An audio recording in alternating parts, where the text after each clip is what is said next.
Good evening, everyone. Good evening, Sakshi.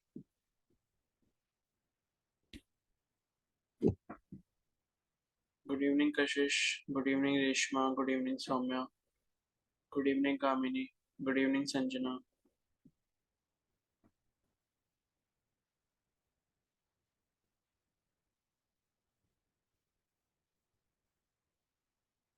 Good evening, Kanishka.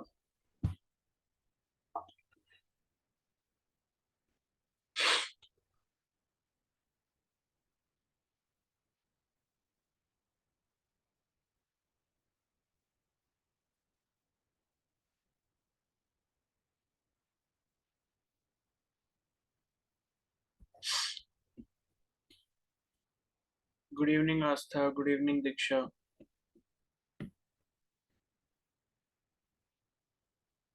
चलो questions कर लेते हैं, जल्दी जल्दी अपने डाउट्स बताओ। थर्मोडायनेमिक्स जो चैप्टर था ना फिजिक्स वाला, उसका।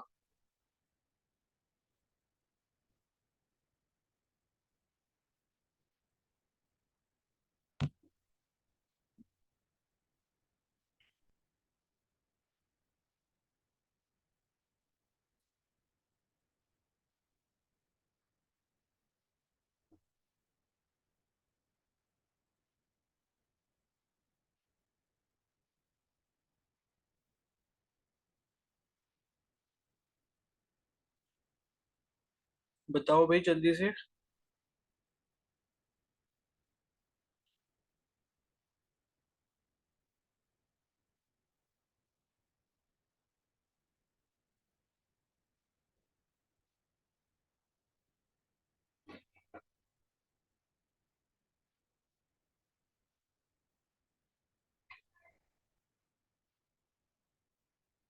Third question.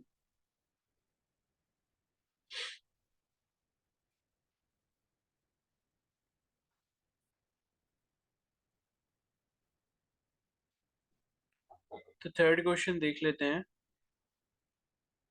ठीक है। तो थर्ड क्वेश्चन में आपको एक फिगर, एक सिस्टम दिया हुआ है।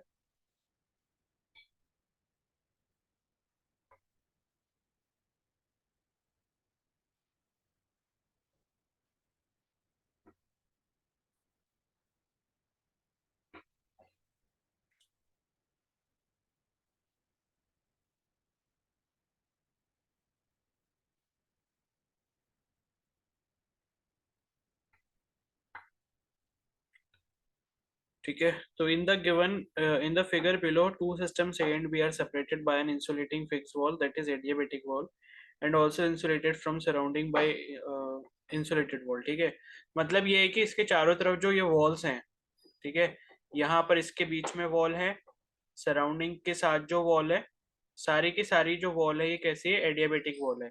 यानी कि इंसुलेटेड, यानी कि कोई भी हीट का ट्रांसफर जो है ना तो सराउंडिंग से सिस्टम में होगा, और ना ही सिस्टम टू सराउंडिंग होगा, और ना ही सिस्टम टू सिस्टम होगा। ठीक है। तो मतलब ए से बी में भी नहीं जा सकता, बी से बाहर सराउंडिंग में भी नहीं जा सकता, ना ही ए से सराउंडिंग में हीट जा सकती है, और ना ही सराउंडिंग से हीट ए और बी में आ सकती है। तो ये जो है आपका एडियाबेटिक वॉल है।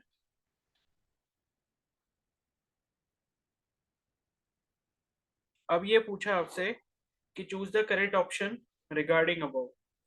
ठीक है। तो क्या होगा कि pressure of A and B will change with time, temperature of A and B will change with time, the thermodynamic state of A and B will not change with time, ये none of the above।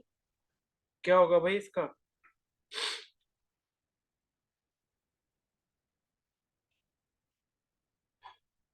बताओ। Adiabatic wall है।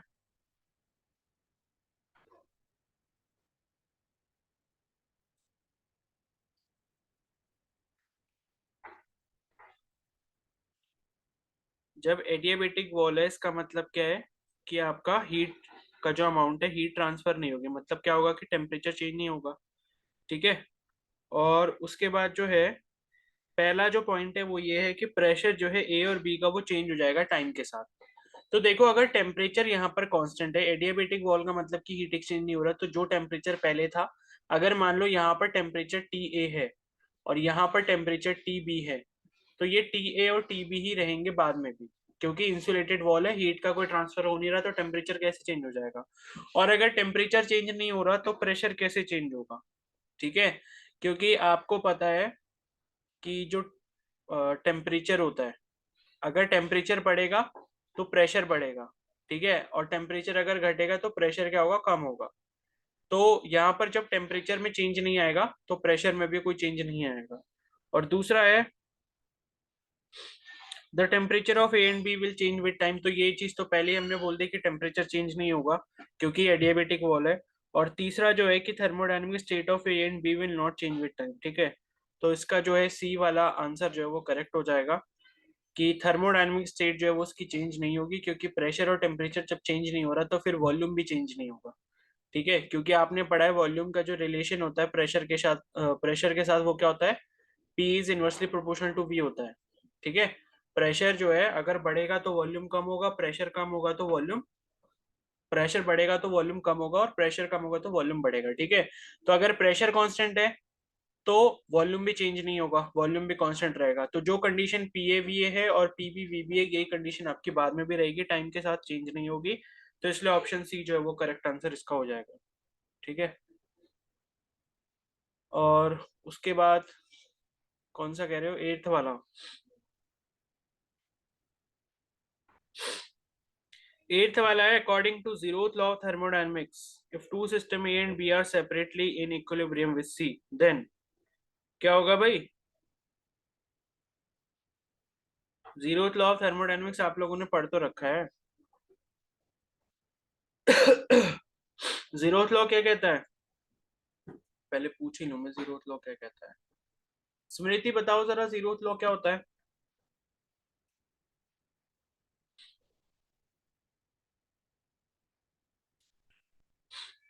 बताओ स्मृति।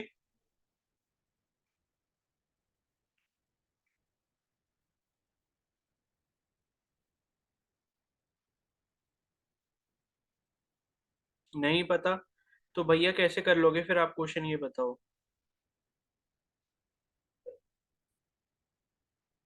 बताओ कैसे कर लोगे? नहीं पता तो रिवाइज कौन करेगा भाई, मैं करूंगा क्या? देखो, जीरोथ लॉ जो है हम पढ़ चुके हैं ऑलरेडी, अब आपने नहीं पढ़ा वो आपकी गलती है। जीरोथ लॉ क्या होता है कि अगर दो सिस्टम हमारे पास हैं, ए मतलब तीन सिस्टम है, A B और C। ए अगर बी के साथ थर्मल इक्विलिब्रियम में है और ए अगर सी के साथ भी थर्मल इक्विलिब्रियम में है, तो बी और सी भी आपस में क्या हो जाएंगे? थर्मल इक्विलिब्रियम में हो जाएंगे। कहने का मतलब यहाँ पर जीरोथ लॉ का ये होता है, अगर कोई एक सिस्टम दूसरे और तीसरे सिस्टम के साथ अलग अलग थर्मल इक्विलिब्रियम में होता है तो वो दोनों जो सिस्टम होते हैं वो आपस में थर्मल इक्विलिब्रियम में हो जाते हैं, ठीक है। तो यहाँ पर ये बोला गया है कि ए और बी जो है सेपरेटली इक्विलिब्रियम में है सी के साथ, ठीक है। यही जो कंडीशन मैंने आपको बताई, ए वाला जो है वो सी के साथ थर्मल इक्विलिब्रियम में है, और बी वाला जो है वो भी आपका क्या है? थर्मल इक्विलिब्रियम में है सी के साथ, ठीक है। और फिर क्या होगा? ए और बी जो है ये आपस में थर्मल इक्विलिब्रियम में हो जाएंगे। तो ऑप्शन ए जो है वो करेक्ट आंसर हो जाएगा, यानी कि TA = TC। थर्मल इक्विलिब्रियम का मतलब क्या होता है? Same temperature.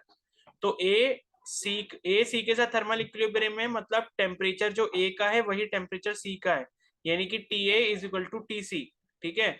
और बी और सी हम कह रहे हैं कि आपस में थर्मल इक्विलिब्रियम में, यानी कि जो टीबी है वो टीसी के बराबर है, तो TB = TC हो गया। और जीरोथ लॉ के अकॉर्डिंग जो है, अगर ऐसा होता है कि दो सिस्टम अलग अलग जो है तीसरे सिस्टम के साथ थर्मल इक्विलिब्रियम में होंगे, तो वो दोनों आपस में भी थर्मल इक्विलिब्रियम में होंगे, यानी कि TA क्या हो जाएगा?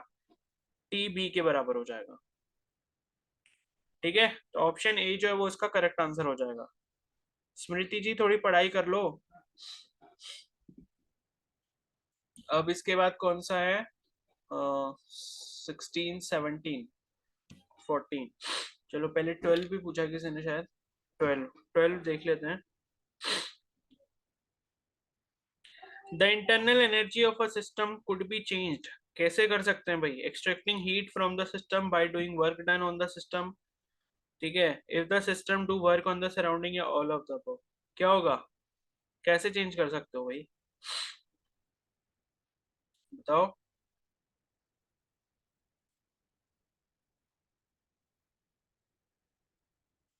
भाई इंटरनल एनर्जी जो है कैसे चेंज कर सकते हो आप? सर हीट ऑफ वर्क से। हीट और वर्क से। ठीक है। तो बेसिकली ये है कि टेम्परेचर जब भी सिस्टम का चेंज होगा तो क्या होगा, इंटरनल एनर्जी जो है वो आपकी चेंज होगी। ठीक है। तो यहाँ पर जो है टेम्परेचर जो है बेसिकली आपके हीट और वर्क दोनों तरीके से हम चेंज कर सकते हैं सिस्टम का। तो इसमें जो पहला ऑप्शन है आपका, by extracting heat from the system, यानी कि आपने सिस्टम की हीट को कम कर दिया है। ठीक है। तो हीट को अगर आप कम कर दोगे तो बेसिकली होगा क्या कि टेम्परेचर रिड्यूस हो जाएगा सिस्टम का। ठीक है। By doing work done on the system, तो वर्क करने का मतलब क्या है भाई, सिंपल सा ये याद रखा करो, बस ये वाला कॉन्सेप्ट याद रखो जब भी कहीं पर लिख कर आ जाए ना कि work done on the system हुआ है। ठीक है। अब work done on the system का मतलब कि एक सिलेंडर ऐसा कंसीडर कर लो और उसमें क्या लगा दिया आपने, एक पिस्टन लगा दी, और ये पिस्टन आपने इस तरीके से लगा दी है। ठीक है। और यहाँ पे कुछ ना कुछ गैस आपने फिल कर रखी है। अब यहाँ लिखा है कि by doing work done on the system, work system पर करने का मतलब ये है कि आप पिस्टन को इधर की तरफ दबा रहे हो और मान लो कि गैस कंप्रेस हो रही है, तो इस तरीके से आप बोल सकते हो कि वर्क क्या हुआ है यहाँ, work is done on the system हुआ है। ठीक है। तो work is done on the system जब भी यहाँ पर हुआ है तो आप यहाँ पर देख रहे हो कि गैस कंप्रेस हो रही है। गैस कंप्रेस होने का मतलब क्या है कि गैस का प्रेशर जो है वो बढ़ेगा, प्रेशर बढ़ने से क्या होता है, गैस का टेम्परेचर भी बढ़ता है, और टेम्परेचर बढ़ने से क्या होगा, इसकी इंटरनल एनर्जी भी बढ़ जाएगी, यानी कि चेंज हो जाएगी। ठीक है। तो पहला वाला क्या, हीट हमने निकाल दिया, हीट का अमाउंट कम करोगे तो टेम्परेचर कम हो जाएगा, क्योंकि भाई किसी भी चीज में से अगर आप गर्मी निकाल के कम कर रहे हो तो टेम्परेचर तो उसका फॉल करेगा ना। तो यानी कि टेम्परेचर से रिलेशन है बस इंटरनल एनर्जी का। ठीक है। तो पहले केस में भी चेंज होगा, दूसरे केस में भी होगा। और तीसरा वाला है कि if system do some work on the surrounding, तो ये जो पिस्टन वाला मैंने एग्जांपल बनाया है इसका जस्ट ऑपोजिट आप बना दो एक बार फिर से। ठीक है। अब क्या हो रहा है, work is done on the system, sorry work is done on the surrounding bye the system. ठीक है। तो यानी कि हम यहाँ पर फिर से एक पिस्टन बना देते हैं, और अब यहाँ पर क्या हो रहा है, आपका जो वर्क डन है वो हो रहा है सराउंडिंग पे। तो इसका मतलब आप क्या कर रहे हो कि ये पिस्टन, आप समझ सकते हो कि पिस्टन बाहर की तरफ आ रही है, यानी कि गैस कुछ ना कुछ काम कर रही है या सिस्टम कुछ काम कर रहा है। ठीक है। तो सिस्टम अगर काम कर रहा है सराउंडिंग पे, यानी कि ये पिस्टन जो बाहर की तरफ आ रही होगी, इसका मतलब क्या है कि गैस का जो वॉल्यूम है, वॉल्यूम बढ़ रहा है, वॉल्यूम बढ़ने के साथ क्या होगा, प्रेशर डिक्रीज होगा, प्रेशर अगर डिक्रीज होगा तो टेम्परेचर भी क्या होगा, डिक्रीज होगा, और टेम्परेचर अगर डिक्रीज होगा, टेम्परेचर में अगर चेंज आएगा तो इंटरनल एनर्जी में भी चेंज आएगा। ठीक है। तो इसका जो आंसर है वो ऑप्शन डी हो जाएगा, यानी कि all of the above. Okay. तो टेम्परेचर से बस आपने रिलेशन देखना है कि टेम्परेचर अगर किसी भी तरीके से चेंज हो रहा है, और टेम्परेचर किस किस तरीके से चेंज हो सकता है, या तो आप हीट का अमाउंट चेंज कर रहे हो, हीट ऐड कर रहे हो, या हीट बाहर निकाल रहे हो। दूसरा, वर्क या तो सिस्टम पे हो रहा है या वर्क सिस्टम सराउंडिंग पे कर रहा है। तो ये चार तरीके के अलग अलग कॉम्बिनेशन बन सकते हैं, जिसकी वजह से क्या है, आपकी इंटरनल एनर्जी किसी भी सिस्टम की चेंज हो सकती है। ठीक है। तो ट्वेल्थ वाला हो गया, और उसके बाद जो है 14th वाला। ठीक है। 14th वाला, तो 14 है, an ideal monatomic gas is taken from A to B by the following three ways, P Q R as shown in the given PV curve. ठीक है। ये पीवी कर्व आपको दिया है, यानी कि प्रेशर वॉल्यूम का कर्व दिया हुआ है, और यहाँ पर ए से बी को किसी सिस्टम में अलग अलग तीन पाथ से लेके जाया गया है। ठीक है।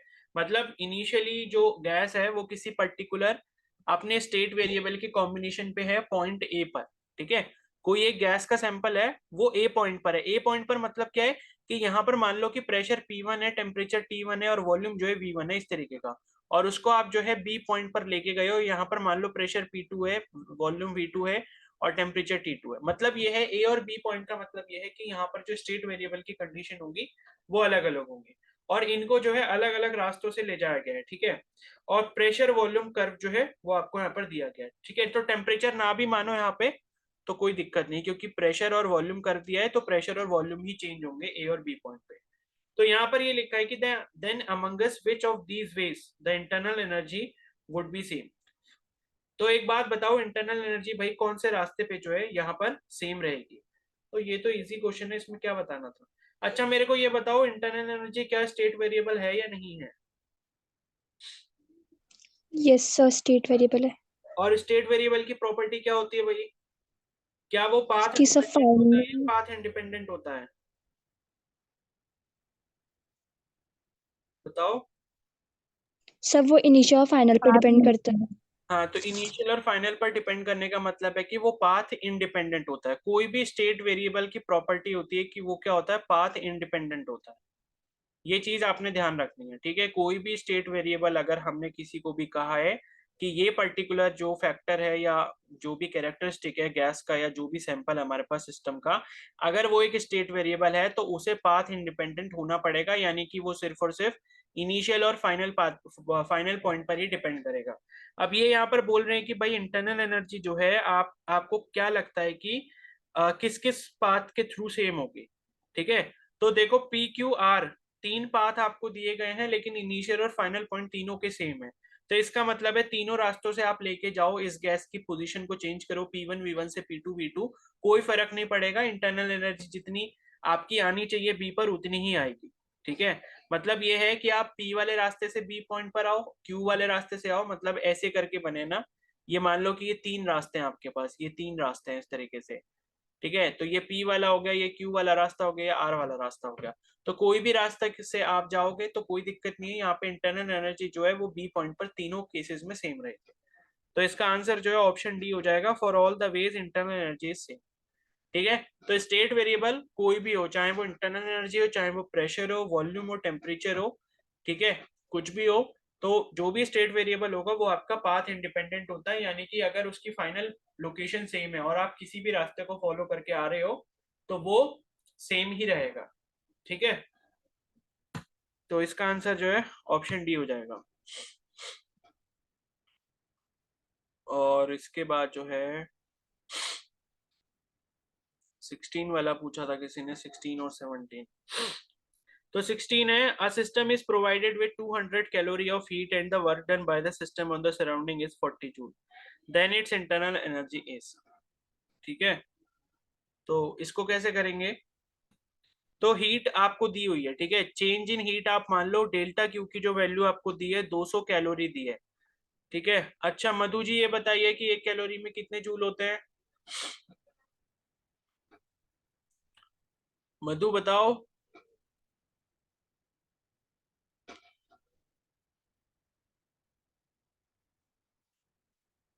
नहीं नहीं क्या ही है, चलो कोई और बता दो, कितने जूल होते हैं भाई एक कैलोरी में। 4.2। 4.2 होते हैं, ठीक है। तो 200 कैलोरी का मतलब हम इसे 4.2 से मल्टीप्लाई कर देंगे तो हमें मिल जाएगा 2 2 जा 4 और 2 4 जा 8, और ये आ जाएंगे 00, ठीक है। और ये एक प्लेस पहले डेसिमल लगा दिया, यानी कि 840 जूल अमाउंट ऑफ हीट जो है यहाँ पर चेंज हो रही है, ठीक है। तो एक सिस्टम है उसको 840 जूल जो है वो एनर्जी दी गई है, और ये लिखा है कि work done by the system on the surrounding is 40 joule, ठीक है। तो वर्क डन जो है वो आपको दिया गया है यहाँ पे 40 जूल के बराबर, और ये है आपका bye the system on the surrounding, यानी कि सिस्टम वर्क कर रहा है तो मतलब माइनस हो जाएगा, ये -40 जूल हो गया, ठीक है। और उसके बाद है यहाँ पर कि इंटरनल एनर्जी यानी कि चेंज इन इंटरनल एनर्जी आपको कैलकुलेट करना है। तो फर्स्ट लॉ ऑफ थर्मोडायनेमिक्स आप यहाँ पर लगा दोगे, ठीक है। तो फर्स्ट लॉ ऑफ थर्मोडायनेमिक्स क्या कहता है कि भाई जितनी हीट आप देते हो किसी भी सिस्टम को, वो उसमें कुछ ना कुछ वर्क डन करती है और साथ में उसकी इंटरनल एनर्जी में चेंज लेके आती है, ठीक है। तो यहाँ पर डेल्टा क्यू की वैल्यू 840 जूल है और वर्क डन यहाँ पर -40 का हुआ है, क्योंकि work is done by the system on the surrounding हुआ है, ठीक है। तो work is done by system, ठीक है, ऑन दी सराउंडिंग। मैंने आपको उस दिन बताया था कि पॉजिटिव कब होता है, जब ऑन द सिस्टम होता है, ठीक है। लेकिन अभी ये work done by the system हो रहा था, इसलिए -40 हो गया, और प्लस डेल्टा यू मैंने यहाँ पर लिख दिया, ठीक है। तो एक सेकेंड, माइनस ही होगा या प्लस लेंगे,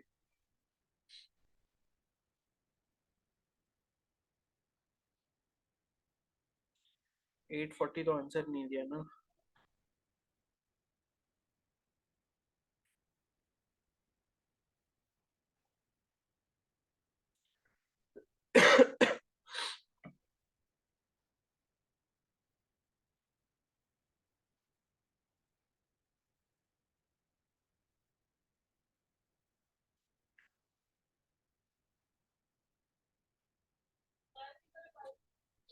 ठीक है, ये वर्क डन पॉजिटिव ही लेना पड़ेगा, ठीक है, इसको पॉजिटिव ही आपने मानना पड़ेगा। क्योंकि वही वाला चक्कर है, ठीक है। वैसे तो क्या है कि ये नेगेटिव लेना चाहिए था, लेकिन वो ये कि लास्ट में उसको माइनस से मल्टीप्लाई कर देते हैं ना साइन चेंज करने के लिए, तो इस वजह से आपने इसको पॉजिटिव ही लेना पड़ेगा। ओके, तो वर्क डन जो है वो आपका कितना हो गया, 40 जूल के बराबर हो गया, प्लस 40 जूल। तो ये प्लस 40 हो जाएगा, तो यहाँ पर डेल्टा यू की वैल्यू जब आप निकालोगे तो कितना आ जाएगा, 840 माइनस 40, यानी कि 800 जूल आ जाएगा, ठीक है। तो अब ये जो है 800 जूल कैसी आ रही है, पॉजिटिव आ रही है आपकी इंटरनल एनर्जी। इंटरनल एनर्जी जो आ रही है पॉजिटिव आ रही है, इसका मतलब क्या है कि इंटरनल एनर्जी आपकी क्या हुई है, इंक्रीज हुई है, ठीक है। तो इंटरनल एनर्जी जो सिस्टम की है वो 800 जूल से इंक्रीज हो गई है, तो 16 वाले का जो है आपका आंसर हो जाएगा सी वाला हो जाएगा, ठीक है। इंक्रीजेस बाय 800 जूल, क्योंकि पॉजिटिव वैल्यू आ रही है इंटरनल एनर्जी की, ठीक है। बाकी इसके क्वेश्चन आप करोगे तो आपको समझ आ जाएगा कि कब आपको पॉजिटिव वैल्यू लेनी है, कब इसकी नेगेटिव वैल्यू लेनी है। ओके, चलो। और इसके बाद कौन सा 17 बताना है, 17 17 है, 1 gram of water of volume 1 centimeter cube at 100 degrees Celsius converted into steam at same temperature under normal atmospheric pressure 10 की power 5 Pascal. The volume of steam formed equals 1671 centimeter cube. If the specific latent heat of vaporization of water, the change in internal energy. ठीक है, तो यहाँ पर आपको change in internal energy निकालना, उससे पहले आपको क्या निकालना पड़ेगा, जो डेल्टा की और वो है, ठीक है, वर्क डन, वो आपको यहाँ पर निकालना पड़ेगा। तो पहले इसमें देख लेते हैं इस क्वेश्चन में क्या क्या चीजें दी हैं।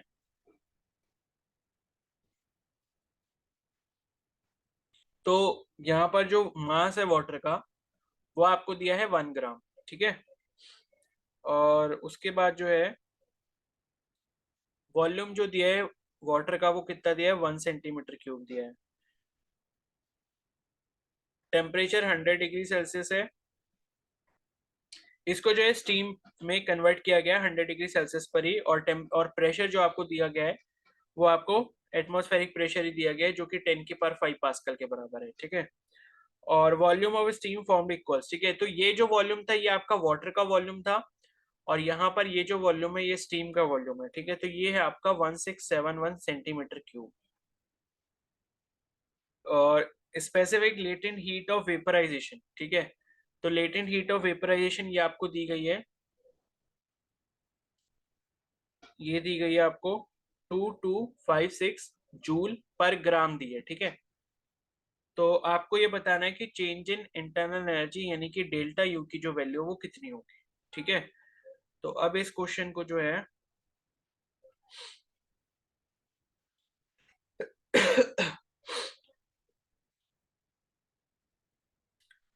तो अब हम क्या करते हैं कि सबसे पहले,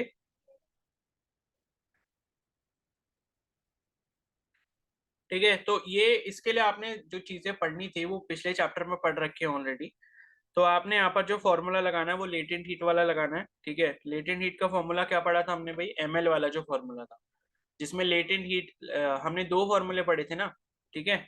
लेटेंट हीट ऑफ फ्यूजन वाला पढ़ा था, और एक लेटेंट हीट ऑफ, मतलब एक लेटेंट हीट वाला पढ़ा था और एक जो सेंसिबल हीटिंग वाला होता है। तो लेटेंट हीट का जो फॉर्मूला होता है वो क्या होता है, delta Q is equal to कितना होता है, एमएल के बराबर होता है, ठीक है। और एक हमने कौन सा पढ़ा था, एम सी डेल्टा टी वाला पढ़ा था।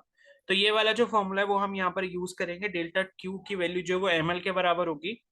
और मास जो आपको दिया है वो कितना दिया है, 1 ग्राम दिया है।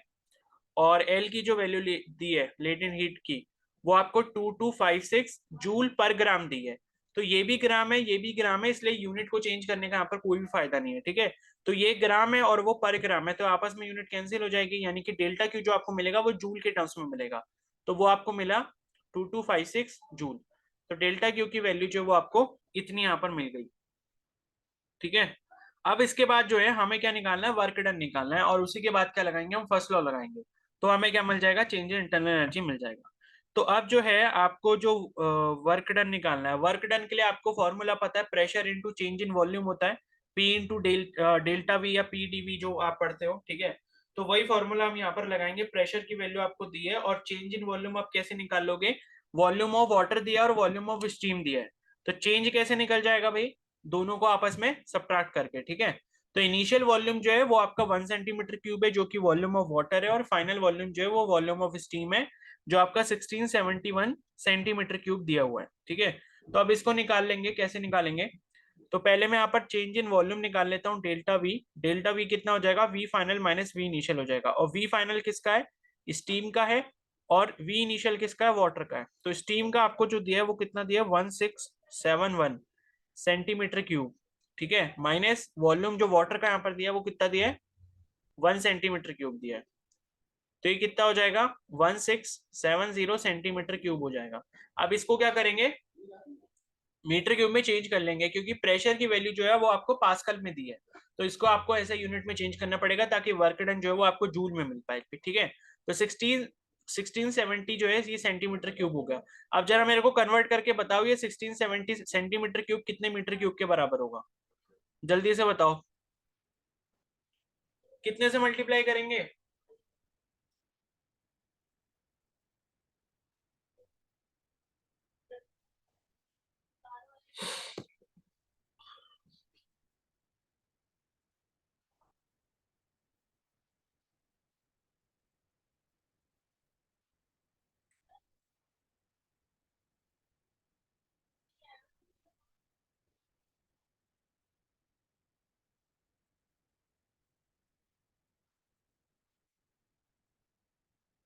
बताओ जल्दी से।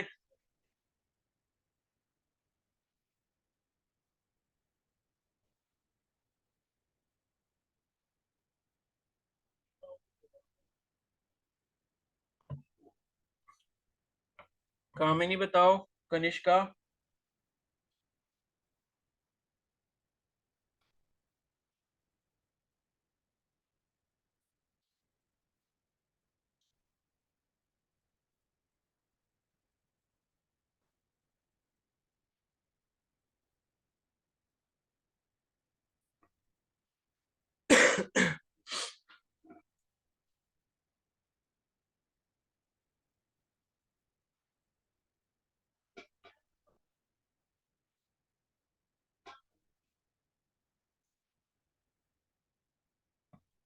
स्मृति 10 की पावर 6 से करेंगे मल्टीप्लाई।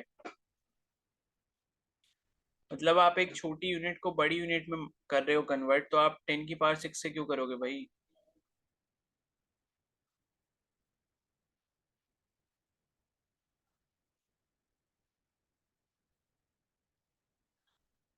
और बाकी लोग बताओ। कामिनी,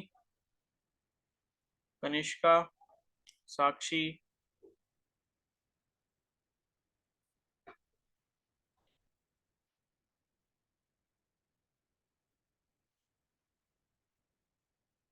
10 की पावर -6, ठीक है।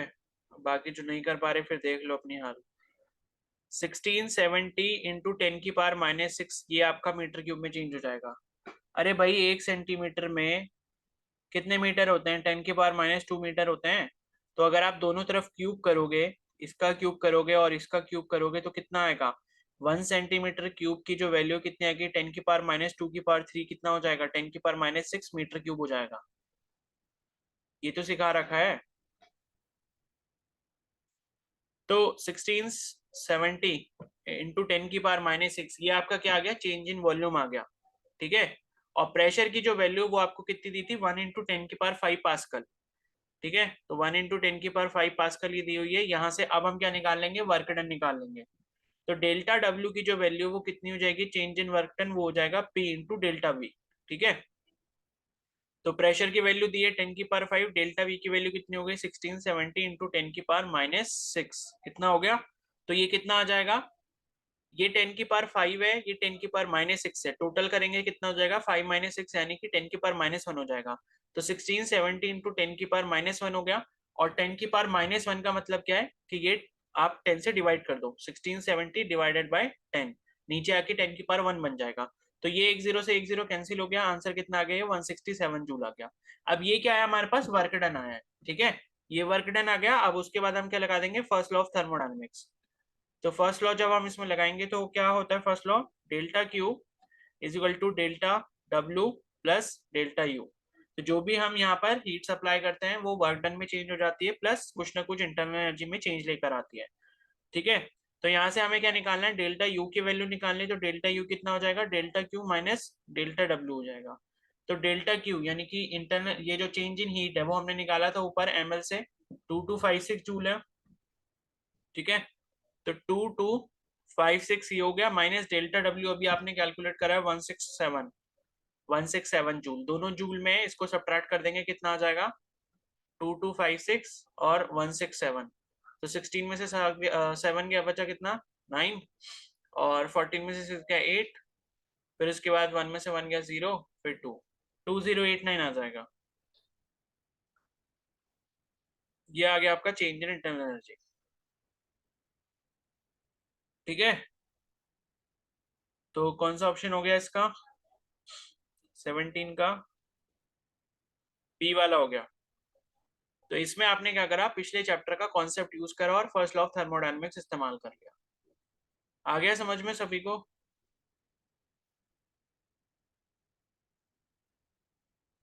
बोलो। Yes, sir. Yes, Yes, sir. sir. Yes, sir. चलो 17 हो गया, और बताओ इसके बाद कौन सा बताना है 17 तक हो गए हैं?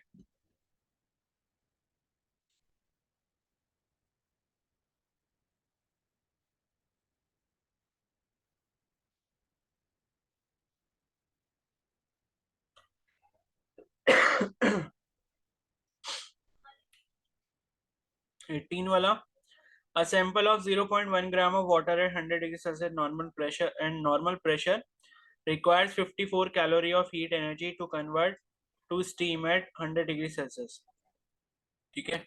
if the volume of the steam produces 167.1 centimetre cube तो ये तो सिंपल ही है, अब ये कर लिया है तो ये करने में क्या प्रॉब्लम है 18 वाला, भाई 18 वाला कर लेना अपने आप, ठीक है। 18 वाले में सेम चीज करनी है, प्रेशर दिया हुआ है, हीट एनर्जी आपको दी है, हीट कैलकुलेट नहीं करनी। ऊपर यहाँ पे आपको हीट नहीं दी थी तो आपने कैलकुलेट करी थी एमएल वाला फॉर्मूला लगा के, यहाँ पे आपको हीट दी है 54 कैलोरी, उसको जूल में कन्वर्ट कर लोगे 4.2 से मल्टीप्लाई करके, ठीक है। और वर्क डन जो आपने निकालना है उसके लिए pressure into change in volume कर दोगे। प्रेशर आपको यहाँ पर न्यूटन पर मीटर स्क्वायर यानी कि पास्कल में दिया है, एसआई यूनिट में दिया है, कुछ भी छेड़खानी नहीं करनी, वही प्रेशर की वैल्यू रखनी है। और चेंज इन वॉल्यूम जो डेल्टा वी है, डेल्टा वी कैसे निकालोगे, क्योंकि यहाँ पर डेल्टा वी आप कैसे निकाल सकते हो, नीचे आपको जो दिया है वॉल्यूम वो कितना दिया 167.1 सेंटीमीटर क्यूब, ठीक है। और पानी का जो वॉल्यूम है वो कितना होगा 1 सेंटीमीटर क्यूब होगा, ठीक है। पानी का वॉल्यूम बता देता हूं मैं, 0.1 ग्राम दिया हुआ है ना आपको,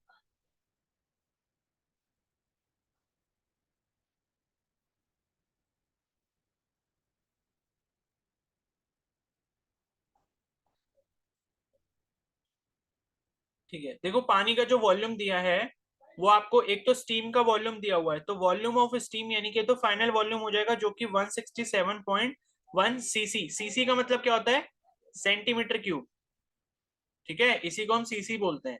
इस सी का मतलब सेंटीमीटर और इसका मतलब क्यूब या क्यूबिक सेंटीमीटर बोल सकते हो, तो ये सेंटीमीटर क्यूब होता है, तो ये 167.1 सेंटीमीटर क्यूब हो गया।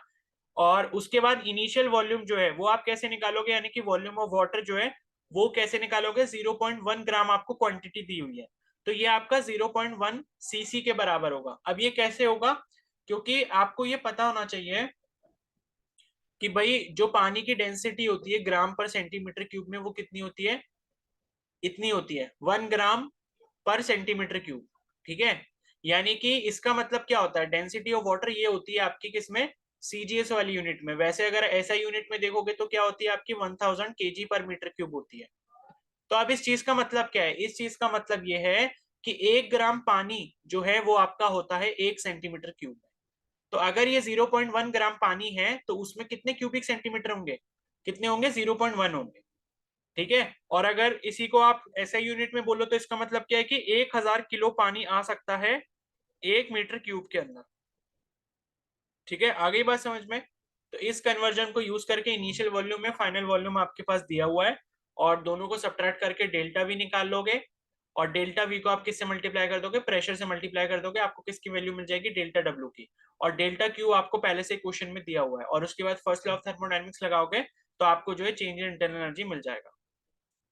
आ गया समझ? Yes, sir. Reshma, Yes, sir. ठीक है। Yes, sir.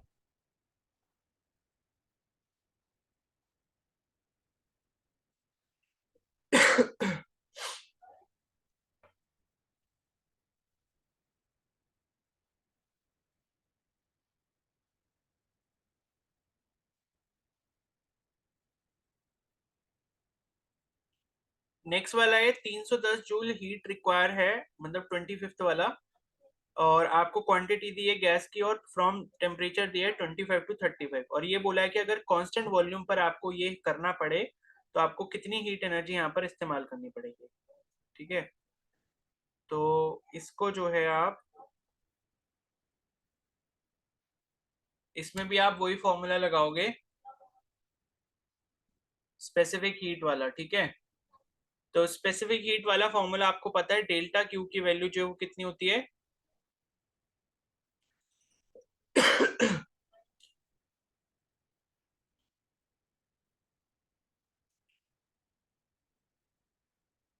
C N into सी इंटू डेल्टा टी। ठीक है, तो ये आपने फॉर्मूला पिछले चैप्टर में पढ़ रखा है कि डेल्टा क्यू की वैल्यू जो वो कितनी होती है, number of moles into specific heat into change in temperature. तो ये जो सी होगा वो सीपी हो जाएगा, यानी कि कांस्टेंट प्रेशर की जब हम बात कर रहे हैं।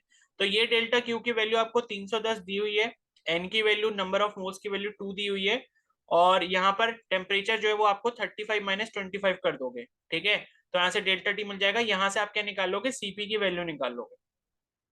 ओके, सीपी की वैल्यू निकाल लोगे और फिर आप क्या करोगे, एक रिलेशन यहाँ पर इस्तेमाल करोगे, CP minus CV equal to R. ये वाला रिलेशन आप इस्तेमाल करके यहाँ पर क्या निकाल लोगे, सीवी की वैल्यू आ जाएगी, और उसके लिए फिर आप यही सेम फॉर्मूला लगा के डेल्टा क्यू निकाल लोगे। तो इसको एक बार ट्राई करके देखो खुद से, फिर ब्रेक के बाद जो है कंटिन्यू करेंगे। ठीक है, तो 535 से कंटिन्यू करेंगे फिर। तो ये वाला एक बार ट्राई कर लो, 25 वाला जिसने नहीं करा है।